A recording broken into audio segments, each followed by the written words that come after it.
দুলিয়াজানৰ BN Singh তেল ডিপুৰ কাণ্ডক লৈ উত্তেজনা অব্যাহত থকাৰ সময়তে এইবাৰ তনুচাহীৰ এজাহাৰৰ ভিত্তিতে আটছা নেতা প্ৰকাশ চাহুক তিনিচুকীয়াৰ পৰা গ্ৰেপ্তাৰ কৰিছে আৰক্ষীয়ে।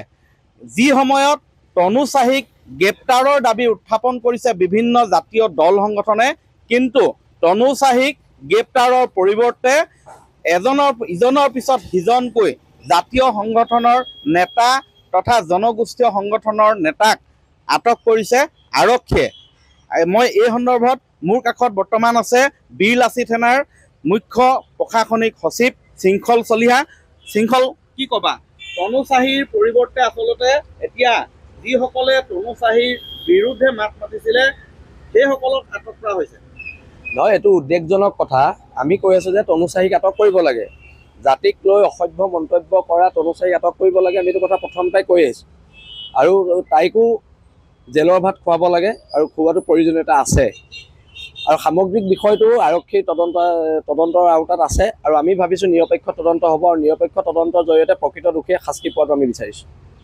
এতিয়া দেখা গৈছে যে এই ক্ষেত্ৰত আচলতে তনুচাহীৰ ক্ষেত্ৰত নৰম হোৱা পৰিলক্ষিত হৈছে আৰক্ষী। একদম নৰম হোৱা পৰিলক্ষিত হৈছে আৰু অনাগত দিনত এখন ঐক্যবদ্ধ সংগ্ৰাম হ'ব। এই সংগ্ৰাম খিলঞ্জীয়া মানুহৰ পক্ষত হ'ব। এই সংগ্ৰাম বাংলাদেশী মূলৰ মানুহৰ বিৰুদ্ধে হ'ব আৰু এই সংগ্ৰামৰ নেতৃত্ব বীৰলাচি থানা সৈনিকসকলে ল'ব, অসমৰ খিলঞ্জীয়া জনগণে ল'ব। এতিয়াও কিন্তু আজি শংকৰজ্যোতি বৰুৱাৰ শুনানি আছে গুৱাহাটী উচ্চ ন্যায়ালয়ৰ। আমি আশা ৰাখিছোঁ শংকৰে আজি বেল পাব, আশা ৰাখিছোঁ আৰু খিলঞ্জীয়াৰ পক্ষত ৰায়দান আহিব, আমি আশা ৰাখিছোঁ।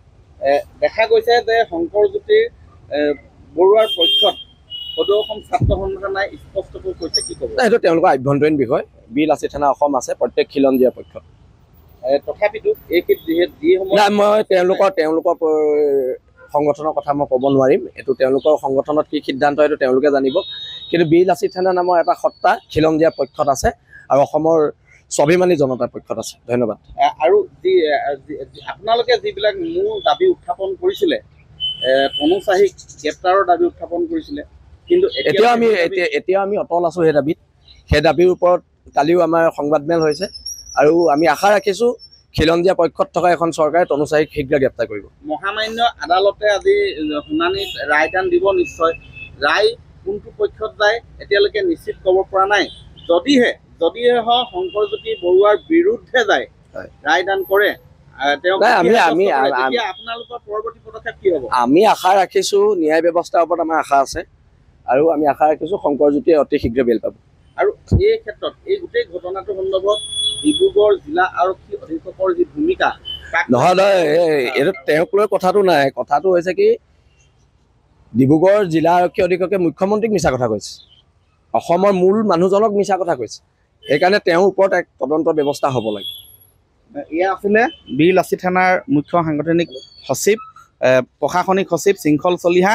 আৰু আশা কৰিছে যে মহামান্য আদালতে আজি শংকৰজ্যোতিৰ পক্ষতে ৰায়দান কৰিব বুলি তেওঁ আশা প্ৰকাশ কৰিছে। আৰু সমান্তৰালকৈ তনুচাহীক আচলতে গ্ৰেপ্তাৰৰ যি দাবী উত্থাপন কৰিছে সেই দাবীত বৰ্তমানেও অটল আছে বীৰলাচি থানা। আপুনি বিচৰা বাতৰি পাব কেৱল নিউজ 18 এপত। নিউজ 18 এপ ডাউনলোড কৰিবলৈ স্কেন কৰক এই QR কোড। গুগল প্লে ষ্টৰতো পাব এই নিউজ 18 এপ।